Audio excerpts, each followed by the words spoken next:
I made 1,000 shots a day. 1,000, right? That's on top of weight training and my conditioning. I made 1,000 shots, and they weren't just shots. They were specific shots. I mean, it was coming out of the corner, going to the pinch post, footwork in the post, coming off the screen. It was very specific. So when you download that into your system and you go out in the court and you're just executing things that you've done thousands of times before, and you have that dream, then that becomes possible. Why reinvent it? Like, I don't understand that. You go out and play the game and you're just trying to create something new. No, this is what I do. This is what I do extremely well. You're gonna have to stop me from doing that. And if you do stop me from doing that, I have a counter to that. Done. My philosophy was a very simple one. Rudy was one of my favorite films growing up. After watching that film, I come to understand if I could work that hard every day, being blessed with the physical tools that I have, what would my career be? And I made a promise to myself from that day that I was going to work that hard every single day so that when I do retire, I have no regrets. And that was the most important thing for me, is to leave no stone unturned, get better every single day. And if I lived that way, then over time, I'd have something that was beautiful. But that was my philosophy. It seems like a pretty simple one, but if you live your life to just get better every single day, and do that for 20 years, what do you have? Phil introduced meditation to us when he came to our team in 99, 2000.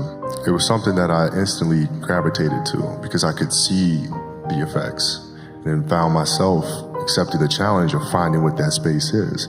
And for the 81-point game, man, to be honest, I wasn't even thinking about the game. My knee was hurting so much.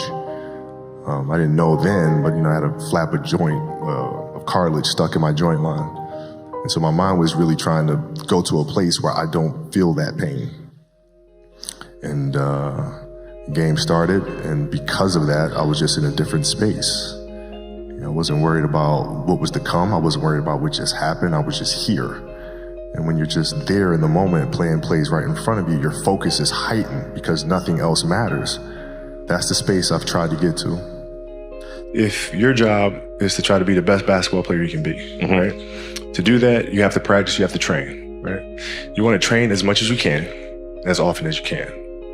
So if you get up at 10 in the morning, train at 11, right? 12, say 12, train at 12, train for 2 hours, 12 to 2.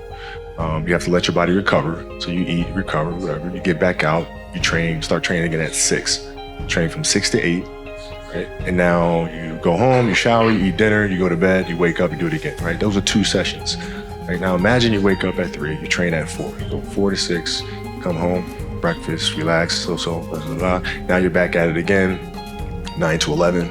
Right, you relax, and now all of a sudden you're back at it again, 2 to 4, and now you're back at it again, 7 to 9. Look how much more training I have done by simply starting at 4. Don't try to chase what is kind of the hot passion of the day.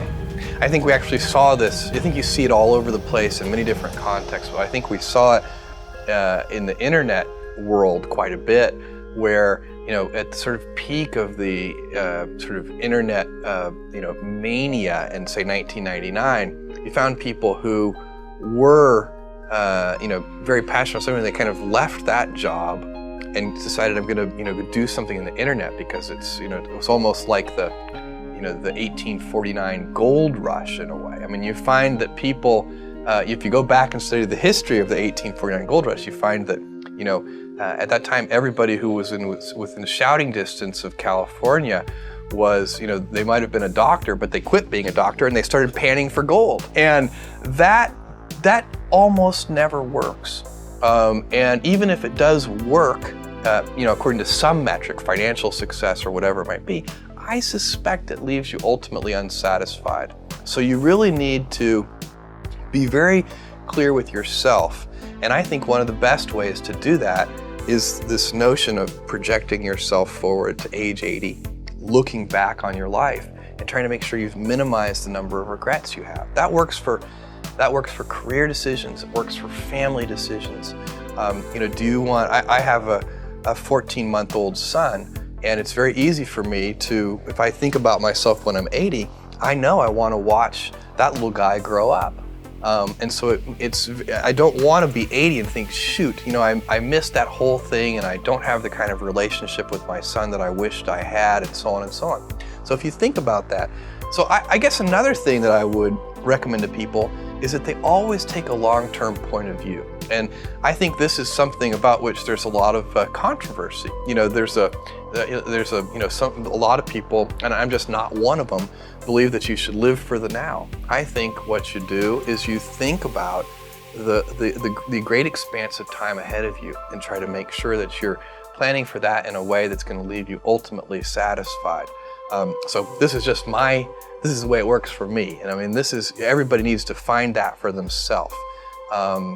So I think there are a lot of paths to satisfaction, and you need to find one that works for you. You guys will find that you have passions, and having a passion is a gift. I think we all have passions, and you don't get to choose them, they pick you, but you have to be alert to them. You have to be looking for them. And when you find your passion, it's a fantastic gift for you because it gives you direction, it gives you purpose. You can have a job, or you can have a career, or you can have a calling. And the best thing is to have a calling. And if you find your passion, you'll have that, and all your work won't feel like work to you. Many, many kids and many grown-ups do figure out over time what their passions are. And sometimes we let I don't think it's that hard. I think what happens though sometimes is that we let our intellectual selves overrule those passions. And so that's what needs to be guarded against. When you're winning and you're succeeding, there's this idea that everything is right. There's this idea that perfection is now presenting itself and life moving forward is going to be just an easy road. And it's not until you're in that position where you expect perfection and you think that you start to see the true problems and flaws really present themselves. And my monsters have been masked and disguised in various different ways, but I've been able to pinpoint them throughout the years because some of those monsters grew, got stronger, developed. You're talking about the world of an ego, the idea of who you think you are versus what you are, or the idea of expectations and needs as to what you feel you need and what you have to have. That's a monster that's feeding that, right? That engine of, well, now that I'm making money, this is what I should have, this is how I should look, this is how I'm supposed to be. That's a monster that you're feeding, because ultimately you're buying in to something that you're creating. You're enhancing this world of thought. And it's not till you sit down and you take a breather and you start to really figure out the true definition of happiness for you. You start to really understand the adult that you have grown into and the level of maturity that has now, I guess you can say, have been banked inside the human that you are. You're banking so much over the years, and ultimately you're shaping